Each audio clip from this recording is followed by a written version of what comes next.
ছাত্রছাত্রীরা সকলে নিশ্চয়ই খুব ভালো আছো। তোমরা যারা এবছর অর্থাৎ 2025-এ আইসিএসসি বোর্ড এক্সাম দিতে চলেছ, তাদের জন্য প্রতি বছরের মতো এবছরও আমার চ্যানেল থেকে কয়েকটি প্র্যাকটিস পেপার তোমাদের প্র্যাকটিসের জন্য তোমরা পাবে। এই প্র্যাকটিস পেপারগুলি যদি তোমরা প্র্যাকটিস করো তবে পরীক্ষায় অবশ্যই উপকৃত হবে। প্রতি বছরের মতো এবছরও তোমরা এই প্র্যাকটিস পেপারগুলি থেকে প্রশ্ন অবশ্যই কমন পাবে। তাই প্র্যাকটিস পেপারগুলি তোমরা প্রথম থেকে শেষ পর্যন্ত ভালো করে দেখো, প্রশ্নগুলির উত্তর সময় ধরে নিজে লেখার অভ্যাস করো। এ প্রসঙ্গে একটা কথা বলে রাখি যে যারা আমার থেকে সংকলিতা, গদ্য, পদ্য এবং চাঁদের পাহাড়ের কোশ্চেন অ্যান্সারের পিডিএফ নিয়েছো, তারা এই প্র্যাকটিস পেপারগুলি পিডিএফ বিনামূল্যে পাবে। আর যারা এখনও সংকলিতা, গদ্য, পদ্য এবং চাঁদের পাহাড়ে কোশ্চেন অ্যান্সারের পিডিএফ সংগ্রহ করনি, তারা অবশ্যই সেই পিডিএফগুলি সংগ্রহ করবে এবং সঙ্গে প্র্যাকটিস পেপারের এই পিডিএফগুলো তোমরা বিনামূল্যে পাবে। সংকলিতা, গদ্য, পদ্য এবং চাঁদের পাহাড়ের পিডিএফ কীভাবে সংগ্রহ করবে তা একটি ভিডিওর মাধ্যমে আমি তোমাদের জানিয়েছি। এই ভিডিওর ডেসক্রিপশনে তোমরা সেই ভিডিওর লিংক পাবে, তোমরা সেখান থেকে দেখে নেবে কীভাবে তোমরা সংকলিতা, গদ্য, পদ্য এবং চাঁদের পাহাড়ের কোশ্চেন অ্যান্সারের পিডিএফগুলি পাবে। তাহলে এসো, প্র্যাকটিস পেপার 1-এ ল্যাঙ্গুয়েজে আছে, সেকশন এতে 40 মার্কস। এই 40 মার্কসে কোশ্চেন 1-এ আছে নিম্নলিখিত বিষয়গুলির মধ্যে থেকে যে কোনো একটি বিষয় বেছে নিয়ে আনুমানিক 250 শব্দের মধ্যে একটি প্রবন্ধ লেখো। এখানে প্রবন্ধের আছে 15 নম্বর, 15 মার্কস। ফার্স্ট যে প্রবন্ধটি তোমাদের আছে সেটি হলো একজন হকারের আত্মকথা। এই একজন হকারের আত্মকথা বা একজন হকারের সারাদিন বা একজন ফেরিওয়ালা সারাদিন, যে কোনোভাবেই এই রচনাটা তোমাদের আসতে পারে। তবু কি তোমরা কিভাবে লিখবে এই প্রবন্ধটা সে বিষয়ে আমি একটু তোমাদের বলে দিচ্ছি। একজন হকারের আত্মকথা। আমি একজন শিক্ষিত বেকার, চাকরি নেই তাই হকার। প্রতিদিন ট্রেনে, বাসে যাদের আপনারা নানা জিনিস বিক্রি করতে দেখেন, আমি তাদেরই একজন। জীবনে আমারও স্বপ্ন ছিল, স্বাদ ছিল, কিন্তু ভাগ্যের পরিহাসে সেই স্বপ্নই থেকে গেছে, বাস্তবে তার পদসঞ্চার ঘটেনি। প্রথম এই পৃথিবীকে মনে হতো রঙিন প্রজাপতি, নজরুলের ভাষায় সুন্দর কুসুমিতা মনোহরা। এখন আমার মনে হয় পৃথিবীটা যেন কালো ধোঁয়া, স্বপ্নের মুকুল ঝরে গেছে বাস্তবের আগুনে। তাই আমি সেই হকার হয়েছি শকার, জিনিস ফ্রি করাই আমার কাজ। মা এবং বোনের মুখে আমাকেই তুলে দিতে হয় দুবেলা ভাত রুটি, তাই আমি সূর্যের থেকেও আগে উঠি। আমার বিক্রি করা জিনিস হলো ঝালমুড়ি, খুব সহজলভ্য এবং বেশি বিক্রিত। আমার গলার সঙ্গে ফিতে দিয়ে যে টিনটা ঝোলে, তার ছোট ছোট খুপড়িতে শুধু আদা, পেঁয়াজ, চানাচুরি থাকে না, ওগুলোর মধ্যে লুকিয়ে আছে আমার জীবন। হাওড়া থেকে কাটোয়া এই 140 কিলোমিটার পথ যেন আমার জীবনেরই সরণি। এই পথই আমার বেকার জীবনের কর্মতীর্থ। শীত, গ্রীষ্ম, বর্ষা ট্রেনের কামরাগুলি আমার ভরসা। চাই মুড়ি, মশলা মুড়ি, এ আওয়াজ আমার কর্মজীবনের মহামন্ত্রধ্বনি। আর আপনারা যখন সেই ডাকে সাড়া দেন, তখন আমার জীবনের প্রতি আরও ভরসা ফিরে আসে। রেলগাড়ি সত্যি নৃতাত্ত্বিক জাদুঘর, কত বিচিত্র মানুষের সমাগম এখানে। বৈচিত্র্যের মধ্যে ঐক্য, একথা রেলগাড়িতে না উঠলে বোঝা যায় না। জীবনের পথ মসৃণ নয়, কথা জেনেই আমি এই পেশা গ্রহণ করেছি। এতে আমার কোনো লজ্জা নেই, কারণ শ্রমের বিনিময়ে উপার্জন তো মানুষের জীবন ধর্ম। আমি তো কারো চুরি করছি না, হয়তো এটাই আমার ভাগ্য লিখন। কত মানুষের ভালোবাসা পেয়েছি হকারি করতে গিয়ে, আবার অবজ্ঞাও জুটেছে কখনো কখনো। তাই বলে দুঃখ নেই, আলো আধারি পথেই তো জীবনের ঠিকানা নির্দিষ্ট। এই পথেই জন্ম মৃত্যু সুতোয় জীবনের নকশি খাতাখানি বিধাতা বুনে দিয়েছেন সকলের ভাগ্যে। 2 নম্বর যে প্রবন্ধটি আছে, তোমার জন্মভূমি। এই প্রবন্ধটি আমি তোমাদের ছোট করে 250 শব্দের মধ্যে বলে দিচ্ছি। আমার জন্মভূমি। জন্মভূমির প্রতি আমাদের নারীর টান, এই টান থেকেই বলতে পারি আমার এই দেশেতেই জন্ম, যেন এই দেশেতেই মরি। আমার এই জন্মভূমি একদিন ইংরেজ শাসনের শৃঙ্খলে আবদ্ধ ছিল। 250 বছরের পরাধীনতার পর আজ আমরা জন্মভূমি মা স্বাধীনতার উজ্জ্বলতায় জ্বলজ্বল করছে। আমাদের এই জন্মভূমি উন্নতিকল্পে আমাদের কাজ করে যেতে হবে নির্ভয়ে। আত্মত্যাগের মাধ্যমে বিশ্ব ভ্রাতৃত্বের বন্ধনে আবদ্ধ হতে হবে। তবেই জন্মভূমি থেকে অশুভ শক্তির বিনাশ করে শুভ শক্তির জন্ম দিতে আমরা পারব। আমার জন্মভূমি কলকাতা। আমার মা জন্মভূমি শৈশব থেকে অন্ন জল দিয়ে আমাদের লালন পালন করেছেন। জন্মভূমি মায়ের মতো আমাদের সর্বক্ষণের সঙ্গী। আমার জন্মভূমি এই কলকাতা আমার প্রিয় শহরও বটে। কলকাতা আজও আজব শহর, বৈচিত্র্যের শহর, বৈচিত্র্যের যানবাহনের ধর্মে, উৎসবে, মিছিলে, বৃত্তিতে। পুরনো ইতিহাস বদলায়, নতুন ইতিহাস তৈরি হয়। এর আকাশে বাতাসে আন্দোলিত হয় বৈচিত্র্যের সমারোহ। এই শহরের যিনি গোড়াপত্তন করেছিলেন তার নাম জব চার্নক। 1690 সালে 24শে আগস্ট কলকাতা শহরে জন্ম হয় এবং পরে তা হয়ে ওঠে শিক্ষা সংস্কৃতির প্রাণকেন্দ্র। নবজাগরণের ঢেউ এসে লাগে কলকাতায়। সেই ঢেউয়ের দোলায় আজও আমরা তুলে চলেছি।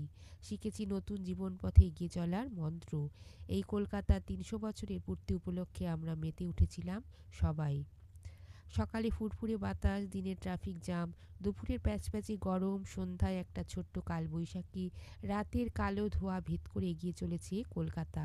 আমার তিলোত্তমা যতই নোংরা হোক, যতই ধীরে চলুক, আমার কলকাতা পেরিয়েছে 300 বছর, কিন্তু এখনও সে মরেনি। একদিন হঠাৎ দেখেছিল এক ইংরেজ বণিকের পায়ের চিহ্ন। গঙ্গায় বয়ে গেছে বহু জল, কিন্তু ফিকে হয়ে যায়নি। কলকাতাবাসী আমরা, কলকাতা প্রাণ এখনো অটুট। একটা শহরকে যে ভালোবেসে ফেলা যায়, কাব্যে, গল্পে কিংবা সিনেমায় ধরা পড়েছে তারই প্রতিচ্ছবি। আমার প্রিয় শহর কলকাতা। শুধু দুর্গাপুজো দিয়ে আমাদের বিচার করলে যে ছোট করা হবে আমাদের গর্ব। সকলে যখন ঈদের দিনে বিরিয়ানি খোঁজে, আবার বছর শেষে যিশু পুজোয় কেক পেস্ট্রি না পেলে রেগে যায়, মিছিলের বা বন্ধের দিনে ছুটির যে কি আনন্দ আমরা ভাষায় প্রকাশ না করলেও মনে মনে না মেতে পারি না। তাই যতই সবাই বলুক যে আমরা কলকাতাবাসী কুঁড়ে, আমরা তা মানি না। আমাদের কাছে জীবন মানে শুধু পয়সা নয়, আছে আনন্দ, আছে আমাদের উৎসব, আছে আমাদের দৈনন্দিন ভাত ঘুম। সব নিয়েই আমরা পরিপূর্ণ। রসে বসে কাজে কর্মে আমাদের জীবন বর্ণময়। এটা তোমার জন্মভূমি সম্বন্ধে লিখতে দেওয়া হয়েছে। এ বিষয়ে তোমরা কলকাতার উপরেও লিখতে পারো। নাম্বার সিতে যে প্রবন্ধটি দেওয়া হয়েছে সেটি হলো বর্তমান তথা ভারতীয় সমাজে নারীর অবস্থান। এই প্রবন্ধটি আমি 250 শব্দের মধ্যে তোমাদের বলে দিচ্ছি।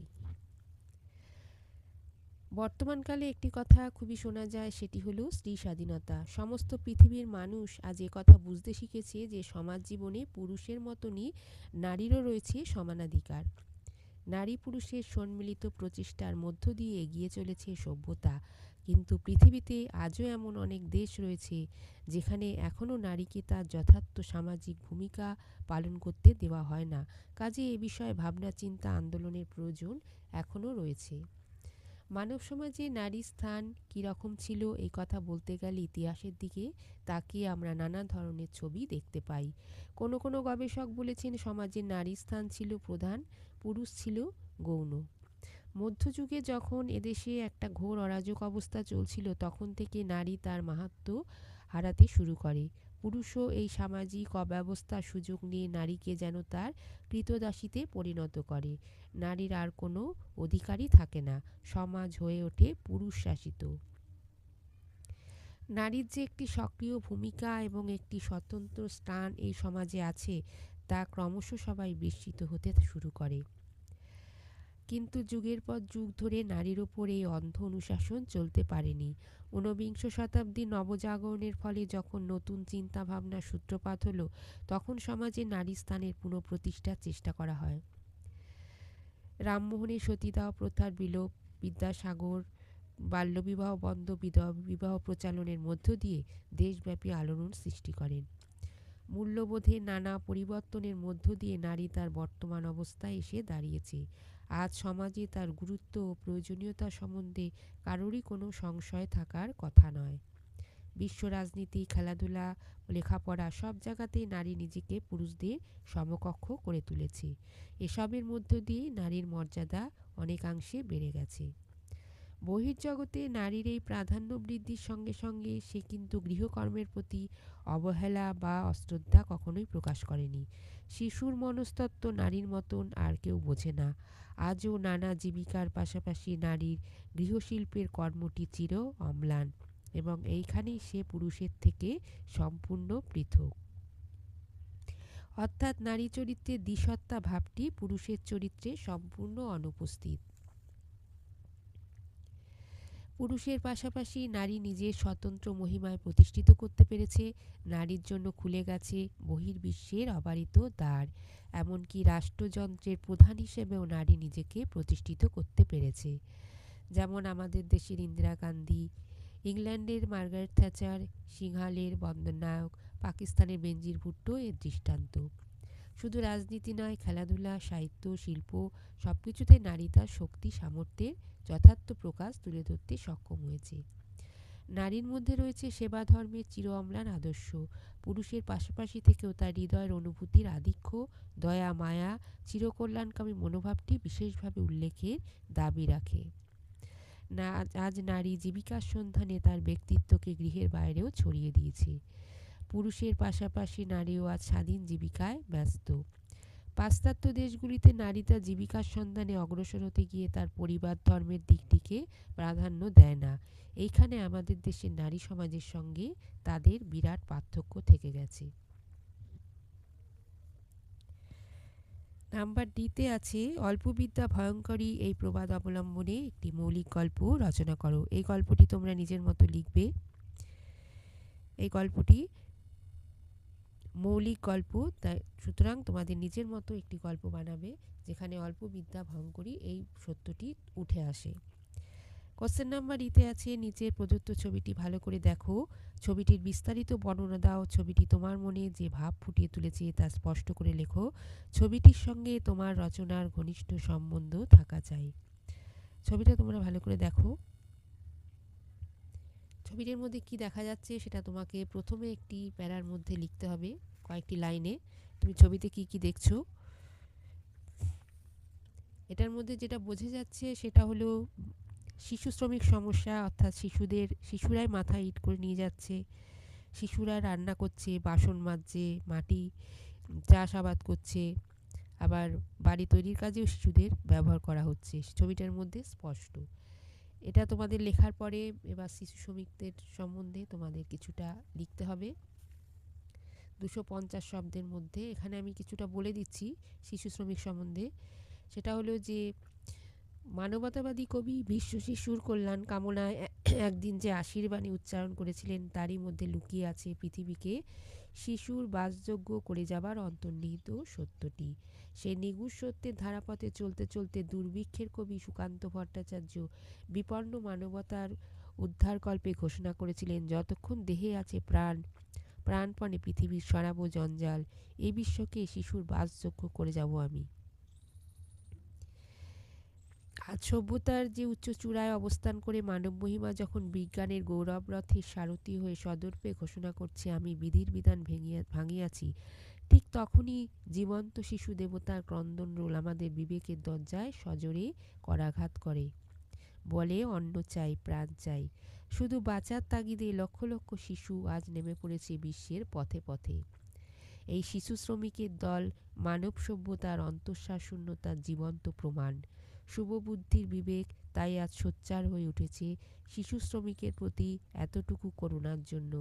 পৃথিবীর সর্বপ্রান্তে মানবতার জাগরণে আজ একটি কথা প্রতিধ্বনিত হচ্ছে, ইহাদেরই পথে নিতে হবে সাথে, দিতে হবে অধিকার। পৃথিবীতে শিশু শ্রমিক সমস্যা আজকের নয়, সভ্যতার উষালগ্ন থেকে শিশুর শ্রমিকের রূপান্তরের ঘটনা লক্ষ্য করা যায়।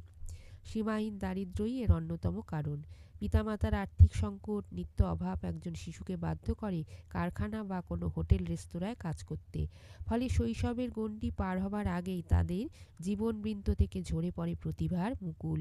এক অন্ধকার অজ্ঞানতার জগতই তাদের সারা জীবনের বাসস্থান হয়ে ওঠে। অসহায় পিতামাতা নিরন্তর অভাবের কষাঘাতে জর্জরিত হয়ে তাদের ছেলে মেয়েকে ঠেলে দেয় কঠিন বাস্তবের রণক্ষেত্রে। ভারতের শিশু শ্রমিক বৃদ্ধির অন্যতম কারণ হল মানুষের অসহনীয় দারিদ্র্য। তার উপর আছে মালিক পক্ষের সীমাহীন অর্থলিপ্সা। শুধু কম পয়সায় অধিক উৎপাদনের ধারাকে জিয়ে রাখার জন্য এক শ্রেণীর মুনাফাবাজ মানুষ সৃষ্টি করে চলেছে শিশু শ্রমিক প্রথা। ভারতে বর্তমানে 10 বছরের নিচে শিশু শ্রমিকের সংখ্যা প্রায় 5 কোটি। ফুটপাথে, রেল স্টেশনে, বাসে, ট্রামে কত শিশু হকারি করে চলেছে তার হিসেব নেই। সামান্য বেতনে অথবা বিনা বেতনেই তারা বিষাক্ত বারুদের কারখানায়, বিড়ির কারখানায়, হোটেল রেস্তোরাঁয় নিযুক্ত হতে বাধ্য হচ্ছে। অস্বাস্থ্যকর দূষিত পরিবেশে হোটেলে থালা বাসন মাজা ধোয়ার কাজে তাদের নিযুক্ত থাকতে হয়। পারিশ্রমিক যা পায় তা যৎসামান্য, কিন্তু উপরি পাওনা হলো মানুষের অবহেলা, মালিকের লাথি চর, কটূক্তি এবং রক্তচক্ষু। এর ফলে নিয়মিত আহার, দেহ পরিচর্যার অভাবে লক্ষ লক্ষ শিশু শ্রমিক আজ অপুষ্টিজনিত রোগে মুমূর্ষু। তাদের জন্য নেই কোনো চিকিৎসার ব্যবস্থা, বাসস্থানের সংস্থান, এতটুকু সহানুভূতি অথবা সভ্য মানুষের সামান্য একটু করুণাবর্ষণ।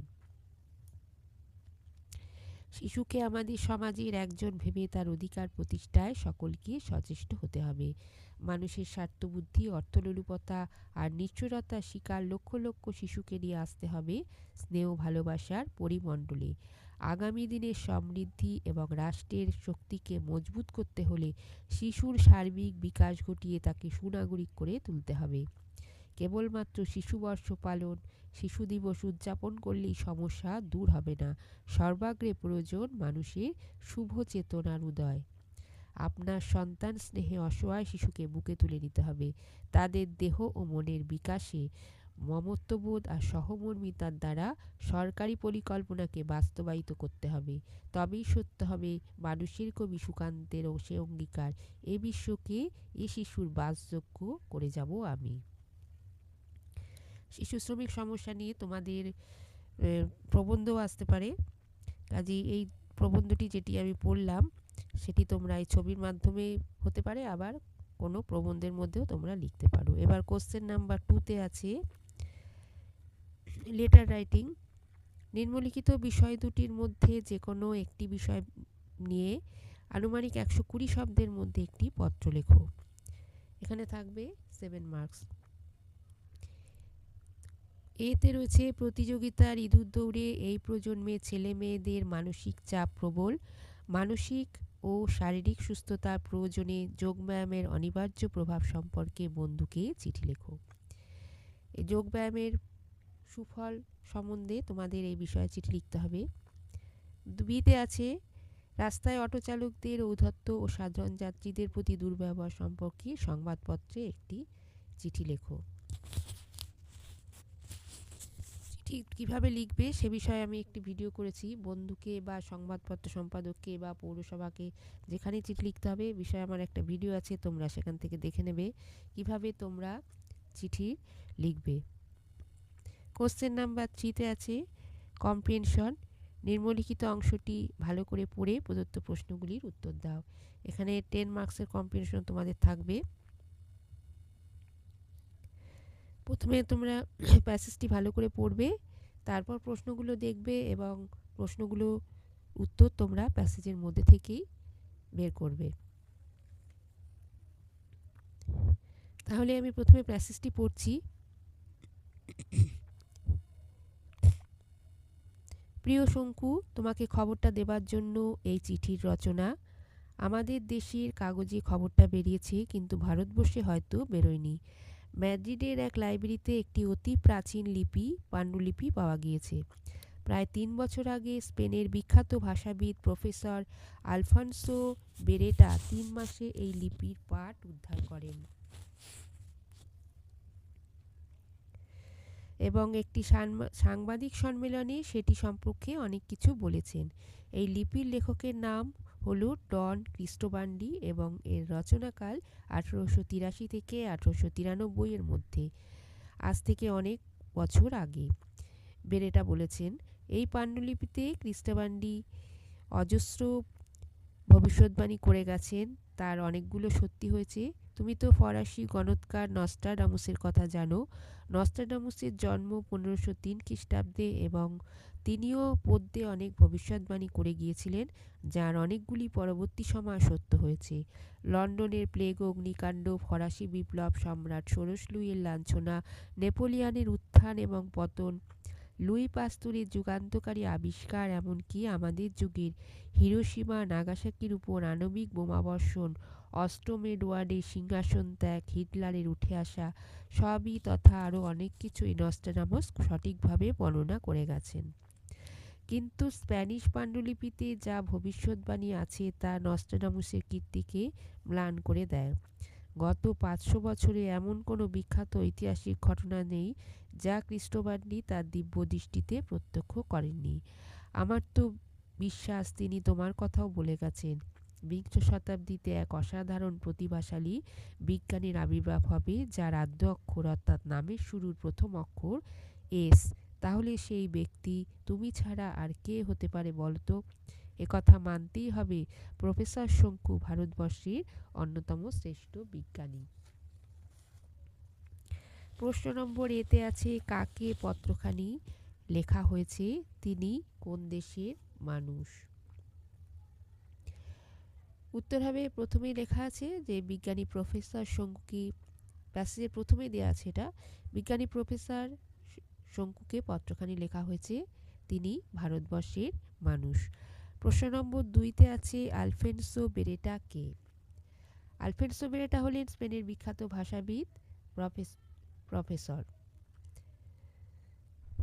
কোশ্চেন নাম্বার সিতে আছে, পাণ্ডুলিপির লেখককে, এটি কোন ভাষায় রচিত? পাণ্ডুলিপির লেখক হলেন ডন ক্রিস্টোবান্ডি, পাণ্ডুলিপিটি স্প্যানিশ ভাষায় রচিত। কোশ্চেন নাম্বার ডি আছে, নস্ট্রাডামুসের কোন কোন ভবিষ্যৎবাণীর উল্লেখ এখানে আছে?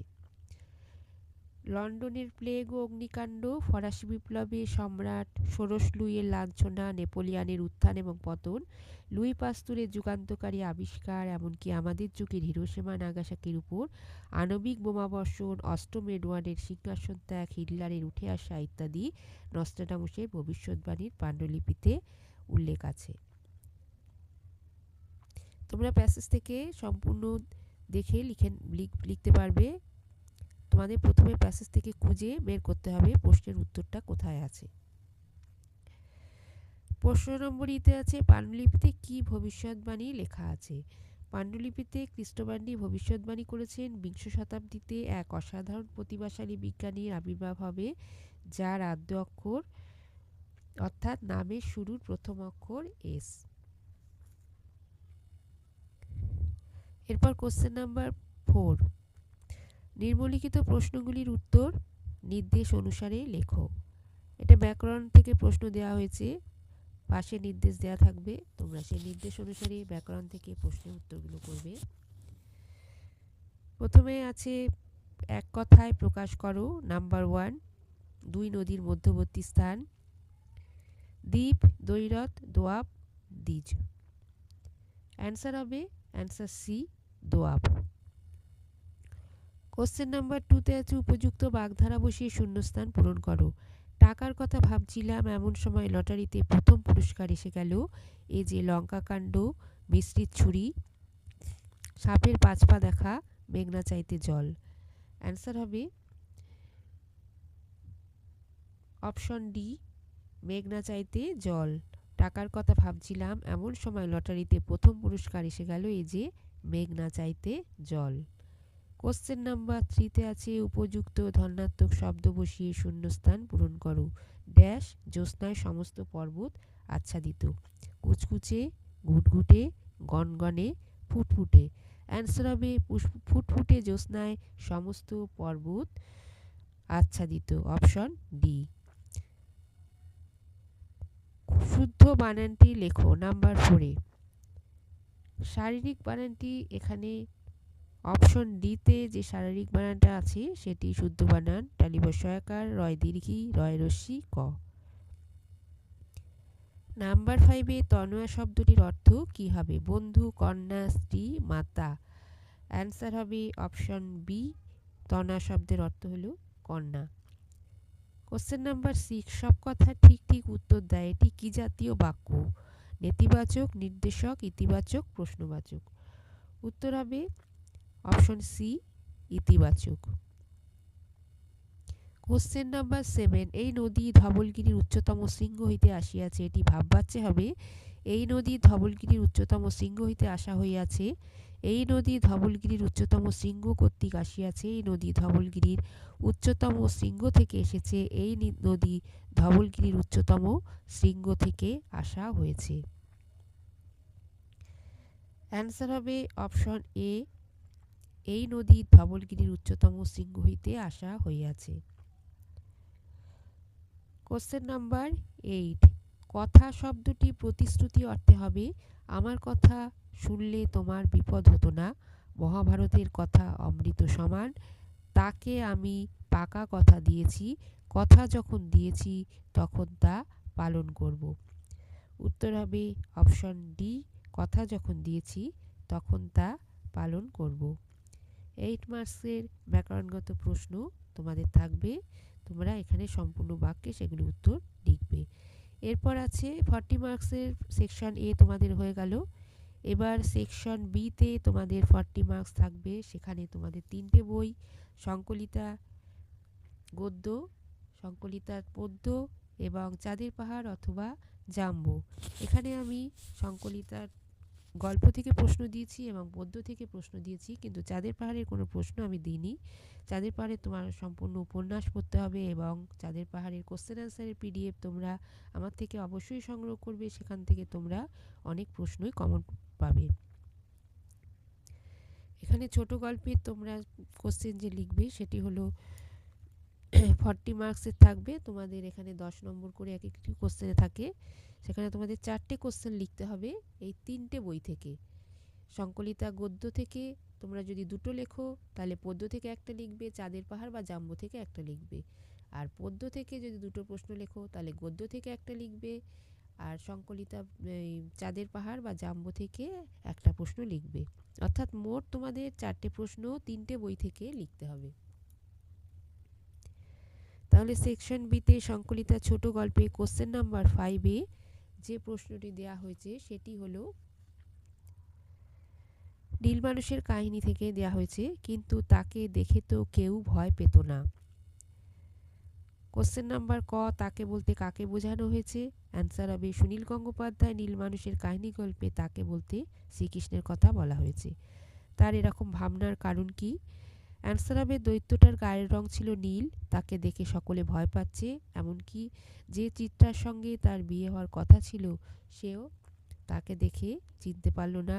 রণজয় অর্থাৎ দৈত্যটি মনে মনে ভাবছে শ্রীকৃষ্ণের গায়ের রং ছিল নীল, তাকে দেখে তো কেউ ভয় পেত না, রণজয়ের গায়ের রং নীল দেখে সকলে ভয় পাচ্ছে কেন? বক্তার শারীরিক পরিবর্তনের কাহিনী উল্লেখ করো। বক্তার অর্থাৎ দৈত্যটা তেলতেলে নীল রঙের গা, মুখটা সিংহের মতন, অদ্ভুত কোনো জন্তুর মতো দেখতে হবে। আকাশ থেকে মাঝে মাঝে মানুষের মতো একরকম প্রাণী আসে তাকে বন্দি করার জন্য। তারা অনেকে তাদের গ্রহে নিয়ে যেতে চায়। তাদের ছোঁয়াতে রণজয়ের চেহারা বদলে গেছে। কোশ্চেন নাম্বার ঘ, এই পরিবর্তনের পর তার আকৃতিগত কি বদল এসেছে? অ্যান্সার হবে রণজয় 7.5 ফুট লম্বা প্রকাণ্ড হয়ে গেছে। কোশ্চেন নাম্বার 6-এ আছে লালু। এখানে আমি তোমাদের যে কোশ্চেনগুলো দিয়েছি সেগুলো তোমাদের এবছরের জন্য খুবই ইম্পর্টেন্ট। নীল মানুষের কাহিনী, লালু, এগুলো যেগুলো থেকে আমি কোশ্চেন দিচ্ছি সেই গল্পগুলো তোমরা ভালো করে অবশ্যই পড়বে এবং সেই গল্প থেকে তোমরা প্রতিটি কোশ্চেন পড়বে।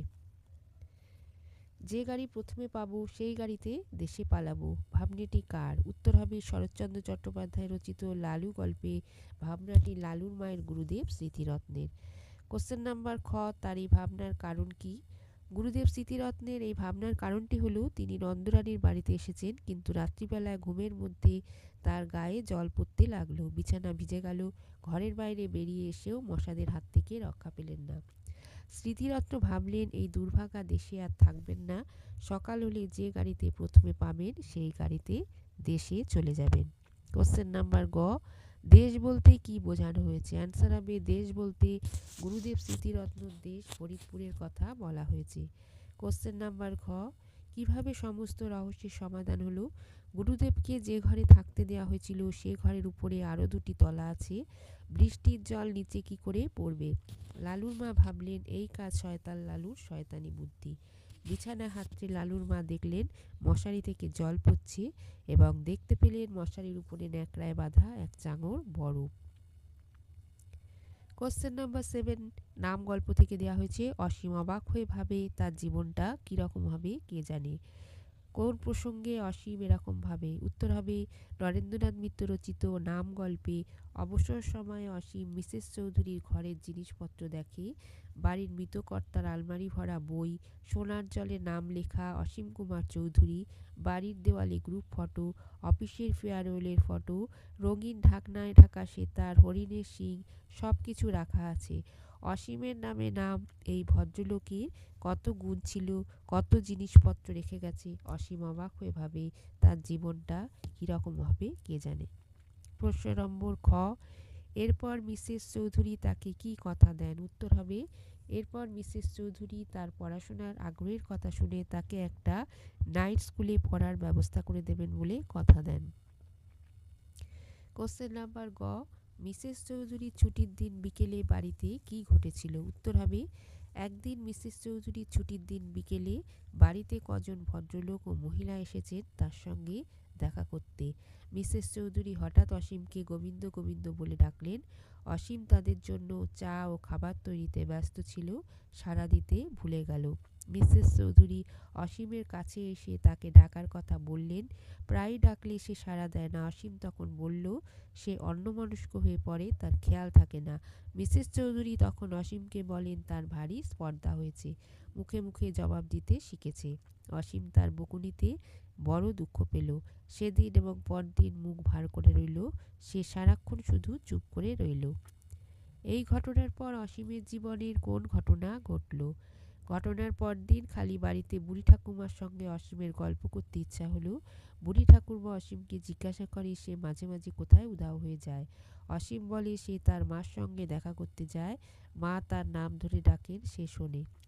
বৃদ্ধা চুপ করে থেকে ধীরে ধীরে বললেন অসীম ও তিনি যখন একা একা থাকবেন তখন তাকে নাম ধরে রাখবে। বৃদ্ধার বুকের মধ্যে ওই নাম সব সময় আছে, শুধু মুখে আনতে পারেন না।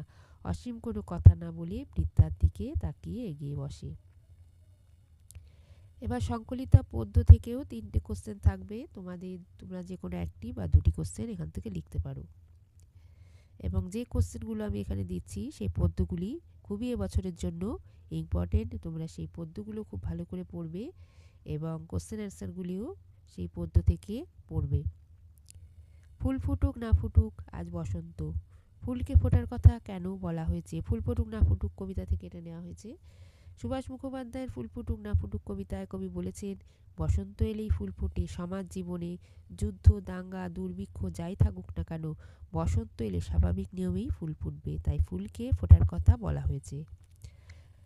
বসন্ত সম্বন্ধে লেখো। বসন্ত হলো শেষ ঋতু, ফাল্গুন চৈত্র মাস হলো বসন্তকাল। এই সময় শীতের রুক্ষতা কেটে গিয়ে চারদিকে বিভিন্ন রঙের ফুল ফোটে। পলাশ শিমুলের সুবাসে কোকিলের কলরবে চারদিক হয় মুখরিত। এই সময় রঙের উৎসব হোলি, বাসন্ত পূজা প্রভৃতি অনুষ্ঠিত হয়। আজ এই কথাটি বিশেষ কোন অর্থে ব্যবহৃত হয়েছে? কবি বলেছেন ফুল না ফুটলেও আজ বসন্ত। কবি এখানে আজ কথাটি বলেছেন। কবি যখন কবিতাটি লিখেছেন সেই সময় সমাজের পরিস্থিতিকে তিনি আজ কথাটির মধ্য দিয়ে বলেছেন। দ্বিতীয় বিশ্বযুদ্ধ, মন্বন্তর দাঙ্গা, ভারতের স্বাধীনতা লাভ প্রভৃতি নিয়ে 40-এর দশকে দেশ ছিল উত্তাল। মানুষের জীবন থেকে হারিয়ে গিয়েছিল বসন্ত। যুদ্ধের ভয়াবহতায় দুমুঠো অন্নের জন্য যখন সংগ্রাম করতে হয় তখন মানুষের জীবনে কি করে আসবে বসন্ত? কবিতায় বলেছেন ফুল না ফুটলেও আজ বসন্ত। কবির অন্তর্দর্শনের পরিচয় দাও। 40-এর দশকে সমাজের ভয়াবহ চিত্র কবি তৃণমূল স্তরে গিয়ে প্রত্যক্ষ করেছেন মানুষের বেদনা ও যন্ত্রণাকে।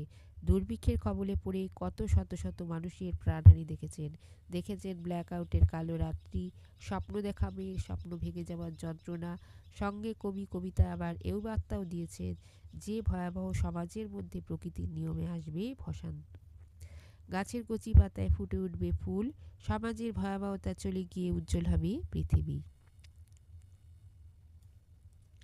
কোশ্চেন নাম্বার 9-এ মরছে যারা মরুক তারা নিজের নিজের দোষে। বাবু বলেন কবিতা থেকে নেওয়া হয়েছে। কারা মরছে? কবি শঙ্খ ঘোষের বাবু বলেন কবিতায় সমাজের নিচু শ্রেণীর লোকেরা অর্থাৎ চাকর বাকরেরা মরছে। বক্তা কেন বলেছেন মরুক তারা? বাবুরা সমাজের নিচু শ্রেণীর মানুষদের দিকে ফিরে তাকায় না। তারা মনে করে শ্রমিক শ্রেণীর এত যে দুঃখ দুর্দশা তাতে বাবু সমাজের কিছুমাত্র যাবে আসবে না। বাবুরা তাদের জ্ঞান নিয়ে পৃথিবীতে বিরাজ করবে। নিজের নিজের দোষে কথাটির অর্থ লেখো। নিজের নিজের দোষে কথাটির অর্থ হলো নিজে যে দোষ করবে সেই দোষের ফল তাকে নিজেকেই ভোগ করতে হবে। এই পংক্তি দুটির মধ্যে কবি কি বলতে চেয়েছেন? কবি এখানে বাবু সমাজকে দিয়ে বলতে চেয়েছেন যে শ্রমিক শ্রেণীর এত দুঃখ দুর্দশার জন্য তারা নিজেরাই দায়ী। শ্রমিক শ্রেণীর দুঃখের জন্য আসলে বাবুরাই দায়ী, এই জ্ঞানটুকু বাবুদের নেই। বাবুরা যদি তাদের জ্ঞানের ভাণ্ডার নিয়ে সকলের পাশে এসে দাঁড়াতে পারে তবে সমাজের উঁচুতলার মানুষরা নিচু শ্রেণীর মানুষদের পদানত করে রাখতে পারবে না। কোশ্চেন নাম্বার 10, মেয়ের বাবা সকাল সন্ধে চৌমাথাতে হোকার, ছোট বোনটি 5-এ পড়ে এখনও দাদা বেকার। খোকো কবিতা থেকে এটি নেওয়া হয়েছে। হকার কাদের বলা হয়? যারা রাস্তার ধারে অর্থাৎ ফুটপাতে কোনো জিনিস বিক্রি করে তাদের হকার বলে। আবার অনেক সময় বাসে ট্রেনের মধ্যেও অনেকে অনেক জিনিস বিক্রি করে, এদেরও হকার বলা হয়। সকাল সন্ধে কথাটির তাৎপর্য লেখো। কবি অমিতাভ দাশগুপ্তর খোকো কবিতায় ছোট খেলুড়ে সংগ্রামী মেয়েটির বাবা সকাল থেকে সন্ধে পর্যন্ত রাস্তার চৌমাথাতে হকারি করে। সকাল সন্ধে কথাটি এই অর্থে প্রযুক্ত হয়েছে। চৌমাথা কথাটির অর্থ ব্যাখ্যা করো। চৌমাথা কথাটির অর্থ হলো চারটি রাস্তা একই দিক থেকে চারদিকে চলে গেছে। কোশ্চেন নাম্বার ঘ, দ্বিতীয় পংক্তিটির তাৎপর্য লেখো। খেলুড়ে মেয়েটির বাবা সকাল থেকে সন্ধ্যা পর্যন্ত শুধু হকারি করে, তাতে তার সামান্য আয় হয়। তার ছোট একটি বোন আছে, সে 5-এ পড়ে। তার একটি দাদাও আছে যে এখনও বেকার। এই পারিবারিক প্রেক্ষাপটে ছোট মেয়েটির খেলার স্বপ্ন ভেঙে যেতে পারত, কিন্তু সাংসারিক অভাবকে দূরে সরিয়ে অভাবনীয় কষ্টের মধ্যে সে তার খোখো খেলা থেকে বিচ্যুত হয়নি। অভাবের সংসারে এই খেলাটা যেন তার কাছে এক লড়াই করে সংগ্রাম করে জয়ী হবার খেলা। তাহলে তোমরা প্র্যাকটিস পেপার 1 পেলে। এই প্র্যাকটিস পেপার 1টি তোমরা অবশ্যই খুব ভালো করে প্র্যাকটিস করবে এবং এই ভিডিওটি থেকে তোমরা যদি উপকৃত হও তাহলে ভিডিওটি লাইক করবে, বন্ধুদের শেয়ার করবে, চ্যানেলে নতুন হয়ে থাকলে চ্যানেলটিকে অবশ্যই সাবস্ক্রাইব করবে। আজ তাহলে এ পর্যন্তই। ভালো থেকো সকলে।